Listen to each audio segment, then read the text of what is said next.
Greeting everybody जी, मैं Shujaat Ali medical lectures bye Shujaat से, और आज हम डिस्कस करेंगे कि न्यूजीलैंड में मेडिकल लाइसेंस कैसे हासिल करना है और पोस्ट ग्रेजुएशन कैसे करनी है।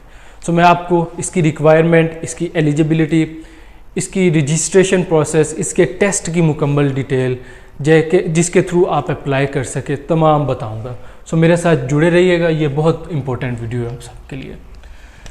सो रिक्वायरमेंट्स की जब हम बात करते हैं तो पहली रिक्वायरमेंट हमारे पास है फिटनेस फॉर रजिस्ट्रेशन, मींस के आपके पास सारे रिक्वायर्ड डॉक्यूमेंट्स मौजूद हों। दूसरी रिक्वायरमेंट हमारे पास है इंग्लिश प्रोफिशिएंसी, इसमें आइट्स के 7 बैंड्स रिक्वायर्ड है। तीसरी हमारे पास है डिक्लेरेशन, स्टेट्यूटरी डिक्लेरेशन। जब आप न्यूजीलैंड मेडिकल काउंसिल की साइट विजिट करते हैं ना, तो डिक्लेरेशन आपने उनको देनी होती है। अगर वो नहीं है तो जिस डॉक्यूमेंट की बेस पे आप अप्लाई कर रहे हैं ना, यानी कि आपकी जो मेडिकल डिग्री है, आपने उसकी एक फ़ोटो कॉपी उनको भेजनी होती है। एक्सेप्टेबल प्राइमरी मेडिकल क्वालिफिकेशन हमारे पास वो आ जाती है। तीसरा कि ये सब करने के बाद ना एक रजिस्ट्रेशन मीटिंग भी होती है, सो आपने वो भी अटेंड करनी है, जिसमें वो आपको मज़ीद डिटेल्स गाइड करेंगे। 6वां कि आपने एपिक अकाउंट क्रिएट करना है, जिसमें आपकी तमाम डॉक्यूमेंट्स की, इंटरनेशनल क्रेडेंशियल्स की जो है हमारे पास वेरिफिकेशन हो जाती है और सर्टिफिकेट्स आपके पास मौजूद हों। अब मैं बात करूंगा कि आपने अप्लाई कैसे करना है। मेरे जो सोर्स है इस वीडियो के वो थे मेडिकल काउंसिल ऑफ न्यूजीलैंड की साइट और मुख्तलिफ जो न्यूजीलैंड्स की डायरेक्टरीज हैं। सो आपने मेडिकल काउंसिल ऑफ न्यूजीलैंड की साइट विजिट करनी है www.mcnz.org.nz। यहाँ पे आपको एक फॉर्म मिलेगा, आपने वो फिल आउट करके साथ मैंडेटरी डॉक्यूमेंट्स रिक्वायर्ड है वो आपने फिल करके जीमेल नहीं आपने इनको सेंड कर देना है। आपको उस साइट से ही मुकम्मल डिटेल आपको मिल जाएगी। इसी तरह वीज़ा वगैरह की डिटेल के लिए आपने immigration.gov.newzealand की साइट विज़िट करनी है, वहाँ से आपको सारी डिटेल मिल जाएगी। अगर कुछ समझ नहीं आएगा देन आपने www.newzealand.com और kia.org, ये बेसिकली ट्रैवल एजेंसीज़ हैं जो आपको कंप्लीट गाइड कर देंगी। सो उसके बाद जब हम बात करते हैं ना रजिस्ट्रेशन प्रोसेस की, सो रजिस्ट्रेशन प्रोसेस हमारे पास 3 किस्म के हैं।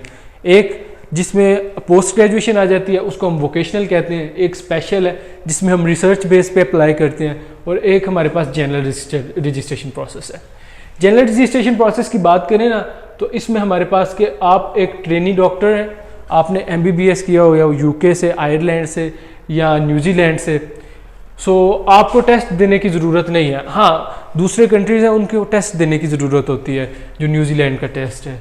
मैं उसकी भी मज़ीद डिटेल में आप जाऊंगा आगे इस वीडियो के अगले हिस्से में। सो अगर आपके पास इन कंट्रीज़ का जो लाइसेंस है ना, तो आपको कोई टेस्ट की ज़रूरत नहीं है, आपने सीधा अप्लाई करना है और पोस्ट ग्रेजुएशन के ईयर 1 और ईयर 2 में आपने दाखिला ले लेना है। आपको जो मंथली स्टिपेंड है वो आपको $5000 के करीब जो है ना वो आपको दिया जाएगा। वोकेशनल, अच्छा जी, ये बहुत अहम है।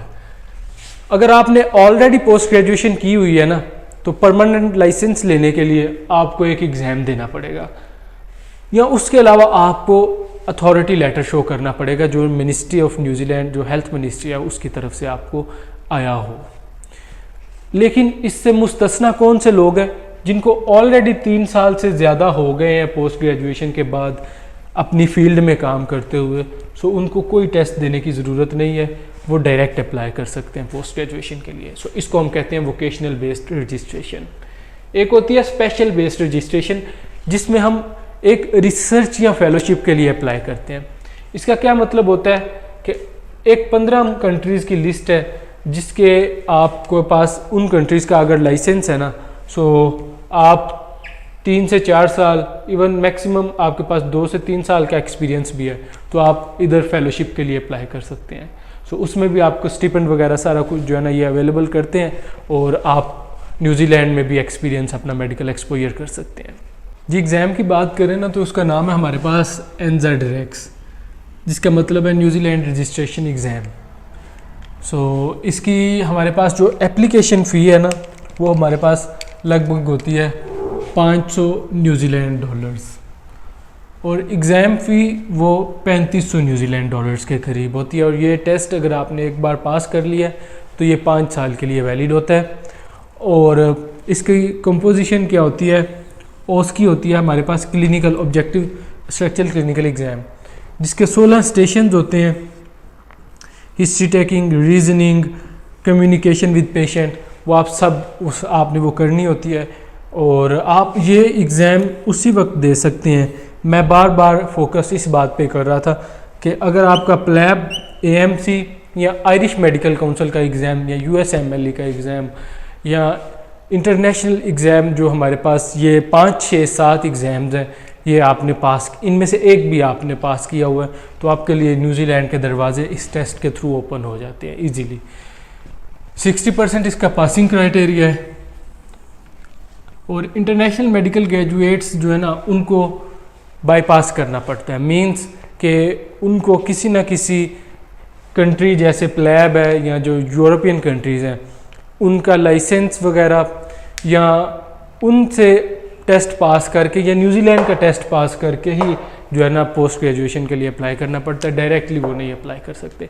मैं इसी वजह से बार बार फोकस कर रहा था कि हमारे पास कोई भी इंटरनेशनल टेस्ट है ना, जैसे आयरिश मेडिकल काउंसिल का स्टेप टेस्ट है, अगर एक बार हमने वो पास किया तो ऑलमोस्ट 90% कंट्रीज़ हमारे पास, उनका 70% जो हमारे पास है वो एग्जेम्पशन हो जाती है। मींस कि आपको 70% में आप टेस्ट से एग्जेम्प्टेड हो जाते हैं और जो 20% होते हैं उनमें आप सिर्फ क्लिनिकल टेस्ट देते हैं, थ्योरेटिकल से एग्जेम्प्टेड हो जाते हैं, जैसे न्यूजीलैंड के केस में है।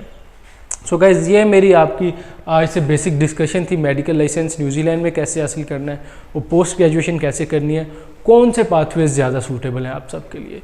उम्मीद ये है कि आपको इससे फ़ायदा हुआ होगा। मेरी ये दुआ है कि आप सब लाइसेंस हासिल करें और आप अच्छे डॉक्टर बने। Don't forget subscribe medical access by Shujat. Thank you so much.